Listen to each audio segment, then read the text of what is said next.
We all have a few go-to banana recipes that we make when we have a few bananas on the kitchen counter, sitting there going soft and freckly. Today's recipe, almond flour banana bread, is one of those recipes for me. Sweetened mildly with a little bit of coconut sugar and mashed bananas, it comes together in just about 10 minutes, and after an hour of baking time and a few minutes of cooling time, you end up with a deliciously moist, gluten-free, dairy-free, refined sugar-free banana bread that you can treat yourself in the morning with your cup of coffee. I'm Ice with Foolproof Living. Thank you so much for being here. Let's get baking. We'll start with the wet ingredients. Peel and mash 2 to 3 ripened bananas in a large bowl.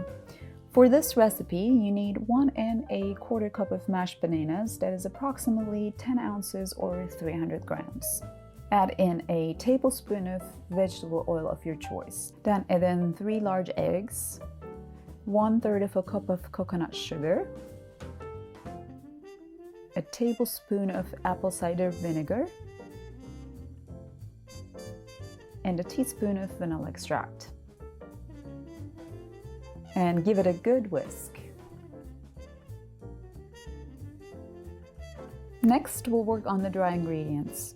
In a separate bowl, mix together 2 cups of almond flour, a 1/4 cup of ground flax seeds, a teaspoon of baking powder, 3/4 of a teaspoon of baking soda, half a teaspoon of kosher salt, and a teaspoon of ground cinnamon. And give it a good whisk. Then pour the dry ingredients into the wet ones and fold them until just combined. This part is optional, but if you want, you can add in a 1/4 cup of naturally sweetened chocolate chips into the batter. I'll be sure to include the link to my favorite brand in the comment below. Next, lightly grease an 8x4 or 9x5 loaf pan with oil.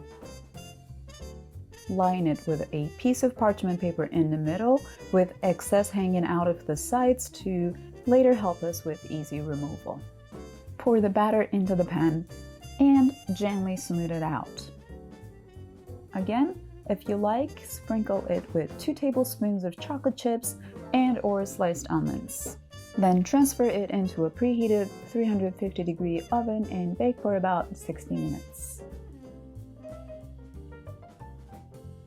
Once it's baked, let it cool on the kitchen counter for about 15 minutes, and then transfer onto a cooling rack to cool completely.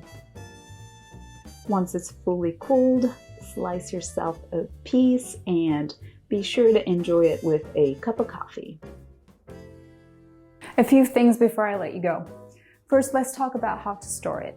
If you're planning to eat this bread in just a few days, you can simply wrap it in parchment paper and keep it on the kitchen counter up to 3 days or in the fridge for up to a week.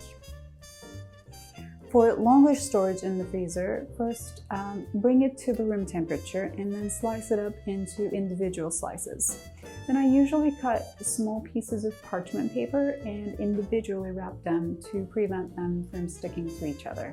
Then I transfer them to a freezer-friendly storage bag and then pop it in the freezer for, they'll stay there for up to 3 months. When it's time to serve, simply take it out of the freezer and toast it in your toaster. Last but not least, you can use this banana bread as a basic recipe and experiment with a few variations. If you're someone who likes nuts, add in a half a cup of chopped nuts to the batter before baking. Love dried fruit, add in a 1/4 cup of dried raisins, cranberries, or even chopped apricots. Love it spicy, perhaps during the holiday time, you can add in a 1/4 teaspoon of allspice, ground nutmeg, and even ground cloves. So feel free to play with it to make it your own banana bread. There you have it, friends, an easy to make, guilt-free banana bread you can make for everyone in your family and enjoy throughout the week. The link for the full recipe and all the tips I shared in this video is below. I hope you enjoyed today's video. If you end up making this banana bread, be sure to tag me on Instagram so that I can see your creations. And if you found this video helpful, it would mean the world to me if you would give it a thumbs up and subscribe to my channel. Until next time, thanks for watching.